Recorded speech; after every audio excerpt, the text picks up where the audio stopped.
Facing Stalingrad. Portraits of German and Soviet survivors. Please visit facingstalingrad.com and support the various contributors listed on the About page. Click on the hypertext of the various individuals to explore more about their endeavors. This TTS production by Ghost Pistol is not connected with Facing Stalingrad. Ghost Pistol is not a company, non-profit or otherwise. It's just one 60-something-year-old guy from Indianapolis, Indiana, who wanted to hear the stories. So he put speech to the text, thus the abbreviation TTS. Interview of Gerhard Hindenlang. Gerhard Hindenlang was born 1916 in Berlin. A firefighter by profession, he volunteered into the German army in 1939. He was a first lieutenant in the 71st Infantry Division that spearheaded the attack into Stalingrad in September 1942. Promoted to captain in January 1943, Hindenlang became adjutant to his regiment's commander, Friedrich, who in turn was made divisional commander on January 26. All surviving soldiers of the 71st Infantry Division were taken prisoner by the Red Army on January 31, 1943. Hindenlang returned from Soviet captivity in 1952. He settled in Hanover, where he married and started a business career. Later, he enlisted as a battalion commander in the German Federal Army. When we sat down with Hindenlang in his modern apartment in Waldorf, near Heidelberg, he zoomed in on the last days of the German defense of Stalingrad, which he spent in the basement of the city's central department store, together with his divisional commander and army commander Friedrich Paulus. The different characters and fates of Rosk and Paulus, and Hindenlang's relationship with them, are central themes in his story. This is how we got into Stalingrad. It was September 14, 1942. We were on the outskirts and regimental commander Rosk said, "We'll form two spearheads. The left battalion will be Munch with his 3rd battalion, on the right will be the 1st battalion, Major Dr. Doberkow. And I'll give everyone anti-aircraft guns. If we break through, we'll put the guns in the side streets to resist counter-attacks by the Russians from the flanks." So I went ahead with the Munch battalion. It turned out that the assault guns helped us out a lot. They banged out as soon as a Russian appeared in the window. The Russians fled. And that's how we broke through to the Volga unimpeded. We had to leave the assault guns beside the tracks at the main train station, because we could not get them across the tracks. We then pushed down without accompaniment. Up at the command post, which was beside the church, Rosk also had his command post. Paulus, Seidlitz and a few generals were already there. And they waited for me to come up and bring Volga water. And when I came up, they were quite disappointed that I had no frogs in my hands. Anyway, they were surprised that I didn't even have a bottle. I reported we cannot go down in daylight. As soon as we raise our noses above the high banks, bullets whiz around our ears. They were quite disappointed. In January 1943, the command post of the 71st Infantry Division was in the Stalingrad department store. Hindenlang describes how the commander of the 6th Army, Colonel General Friedrich Paulus, sought refuge there in the last days of the battle. It was like this. As soon as I had my command post in the Red Department store, my regimental commander, General Rosk, came with his staff. And then, after Colonel General Paulus was driven out of the south of Stalingrad, he had his adjutant Colonel Adam ask me if they could come stay with us. And General Rosk, who then was still colonel, said, "Well, Hindenlang, will they be of use to us?" I said, "We can't very well refuse the Colonel General. But he can't come with a whole bunch of people." But then they came with 120 men. And they spread out in my store basement and only brought desolation. Needed food to eat, etc., you know. That's why it was such a burden for all of us that Paulus showed up with so many people. We had stocked up very well on provisions, when we had taken Stalingrad. We spent days and nights transporting wheat from the silo in the south of Stalingrad, built a mill, a soap factory, and a slaughterhouse. We built all of this, you see. After all, I'm really very practical. I laughed. You see, and my orderly officer, who was also quite practical. We accomplished all these things together. We were completely self-sufficient. As soon as we entered Stalingrad, Rosk said, "Now, gentlemen, as soon as possible make all the necessary preparations that will enable us to survive the winter.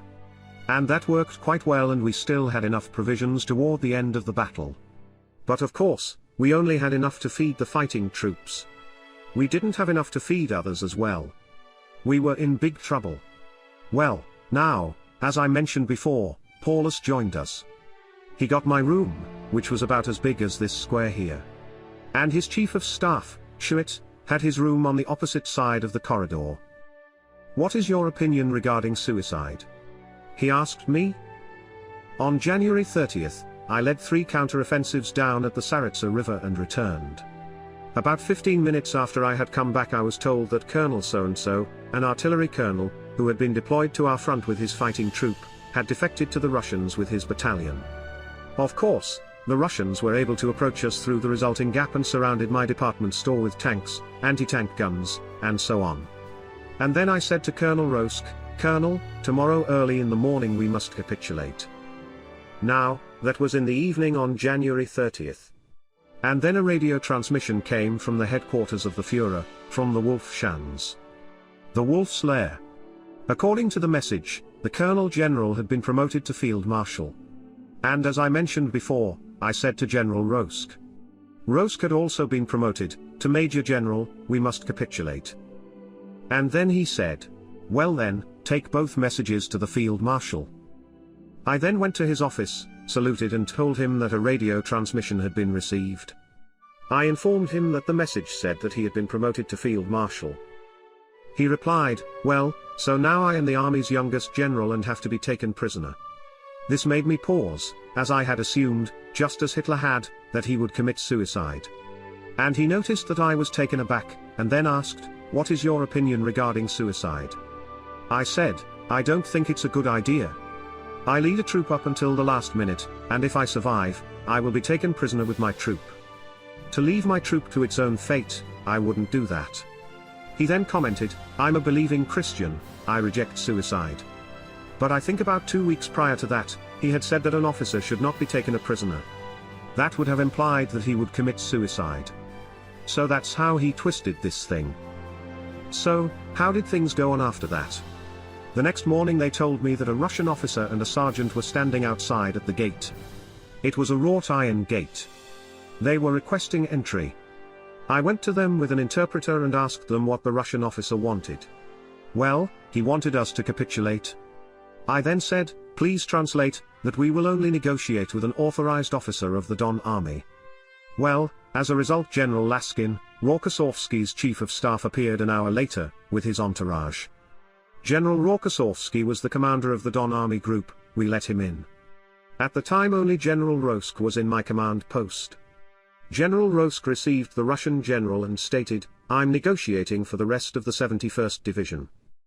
He proceeded to negotiate with them and they agreed to all terms, keeping our swords, and such foolishness. But we didn't keep a thing, nothing, you know? They took everything away immediately. And once Rosk had completed his negotiations, he said, "And now General Schmidt will be here and will negotiate for the Supreme Commander."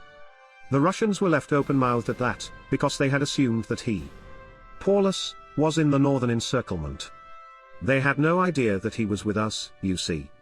And then Schmidt arrived and said, "What do these rascals want here?" And I then said to him, "General, please be careful, they speak German." And Schmidt then negotiated on Paulus' behalf. They agreed, for example, that the officers would keep their officers' chests and their personal servants, etc., you know. But the Russians took away everything. Paulus simply could not make a decision. We had in fact. After the encirclement of the 6th Army by the Red Army in November 1942. All assailed Paulus with our opinions, telling him we must break out of the encirclement, even against orders. And you are after all responsible for 220,000 soldiers, you know. But he simply could not make a decision. I always said, if Reichenau, Paulus' predecessor as the Supreme Commander of the 6th Army, had still been in charge, then we would have broken out. Reichenau was of a completely different caliber. Now Paulus was a good general staff officer, who could present the commander with 3 solutions, 1, 2 and 3. The commander then decides, this is the solution that we will choose. Paulus was ideally suited for coming up with a range of solutions to choose from. But to be the leader of an army? No, he was much too young for that job. You see, he was in fact promoted within a very short period of time from lieutenant colonel to field marshal. And we in fact had so many able generals. Who would have broken out with colors flying? Did you in fact realize after the 25th of December 1942, when the German effort to burst through the Stalingrad encirclement from outside had failed, that, well, you must stand firm, for as long as possible, but for you personally that meant a certain demise? Yes. What did you do in that situation? Did you write farewell letters? No, I was lucky enough to be able to send a radio transmission from the Führer headquarters to the lady I was engaged to at the time, you see. And she in fact received my message. I simply told her that I was saying farewell. And you know, I never believed that I would ever return home. From the start, I didn't believe it. That's also the reason why I played risky games while I was a prisoner that I normally wouldn't have. Played risky games? Well, for instance, I owned a copy of Adolf Hitler's Mein Kampf, My Struggle, while I was a prisoner. While we were in Stalingrad, before the encirclement, a so-called field library turned up. One of the books in the library was Adolf Hitler's Mein Kampf. It was a very thin edition made of very thin paper. The book cover was very flexible, you know. And I had never read the thing, you know, at least when I was in Germany, even though I was chief of a firefighter squad. But then in Stalingrad I had the opportunity to read the book. Well, I put the book in my map bag. And when I was taken prisoner I didn't give the book a second thought. That's how I came to be carrying the book with me. I was sent to the prison in Bekitovka and the sentry searched me. He had the book in his hand and asked, "Что такое?" What is this? I said, "Eto Bibel, it's the Bible." New, Puskai? Okay, no problem. But it must have been obvious that the book was not the Bible. There were probably also some swastikas on the book, weren't there? There was a swastika after each chapter, but I had torn out the picture of Hitler. After I had spent some time in Bekitovka camp, I was moved to Suzdal, and there I placed Adolf Hitler's Mein Kampf into the cooking utensils and covered it in cereal. I was thus able to smuggle it out of the camp. And I repeated this every time I moved to another camp, which was several times. Subsequently, when we were in Yelabuga. Are you familiar with Block 6? I brought the book with me and all the field officers who were incarcerated there read the book for the first time. And one day the senior veterinary officer, Dr. Hutzler, came to see us. He had been in my regiment. He said, "Captain, we only have Marx and Engels to read here and such things. Don't you have some German literature?" And I was foolish enough to lend him the book, with the precondition that he would not snitch on me. Officer's promise, I had hidden the book in a crossbeam in a wooden pallet. I had removed a piece of wood, you see, and the book fit exactly into the resulting space. I then put the wooden plank on top. And one day, shortly after Hutzler had been taken for interviewing, the Russians showed up and occupied all the rooms. We were thus immobilized. And then the lieutenant colonel, who was the commander of all the camps in Yelabuga, showed up. He asked the sentry who had searched the camp, "Kaniga est, is the book here?" And they said niet, no. I realized that they were looking for the book. I finally burned the book. After all, I didn't want to put anyone in danger. No, not ever. And I then said to Colonel Wolf, "Colonel, I'm burning the book." Because fellow prisoners had said that they wanted to use the book as paper for making cigarettes. But the pages were bound with glue, and didn't taste good.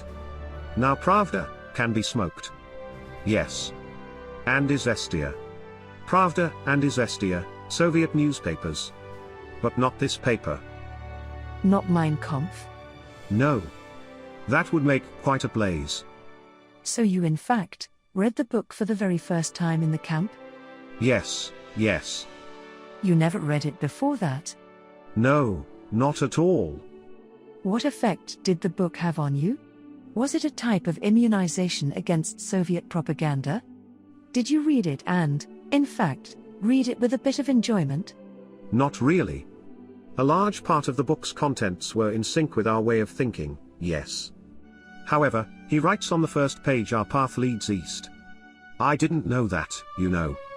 I mean, Hitler was waging a preventive war against Russia. He had no choice. He had, in fact, assumed that the Reich would come to an agreement with England. But that failed. And all the rest was the consequence of that failure. For if we didn't have access to oil and to the mineral resources in Russia, the only people who were supplying us with ore were the Swedes. Without them we would not have been able to wage a war, a long time ago.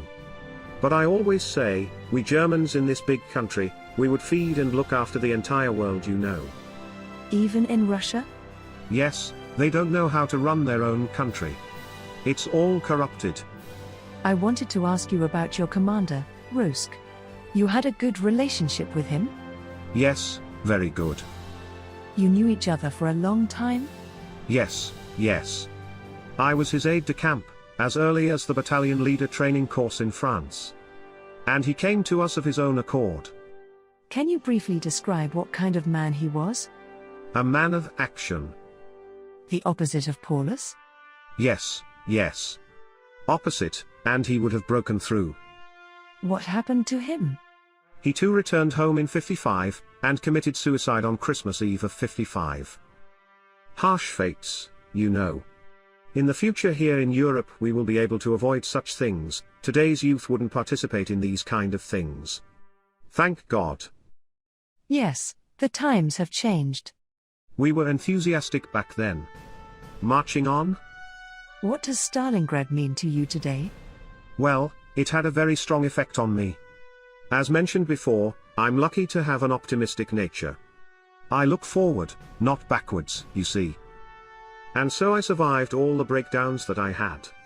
My friends always say, you're very resilient. Now in March I had tubes attached to my body and was in such pain that I could have cut the walls, you know. And I was at a point where I could have ripped off all the tubes. I didn't want to live anymore, you see. And then, it's all no use.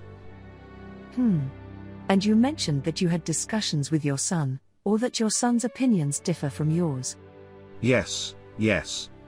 Did the two of you have arguments about the past? Did you speak to him of the past? Yes, yes, he knows. He heard about all these things. My daughter also heard about these things, since these topics were often discussed when our family had visitors, you know. Everyone knew that I was a Stalingrader, you see. And they were very interested. What happened to your father? How did he die? They were bombed in Hannover-Lassen. And then my uncle Emil said, Wilhelm, come to my place at Gundelfingen. I have enough space and you know that I purchased enough land to enable you to build a house next door to mine. And he answered, no, I won't go, I'll stay with the wife. And he went back to Striegau, to Silesia. And she had left him. He was then with her sister, with his sister-in-law, in a cellar. And then the Russians entered the cellar. They wanted to rape the sister-in-law. And he intervened, threw himself between them.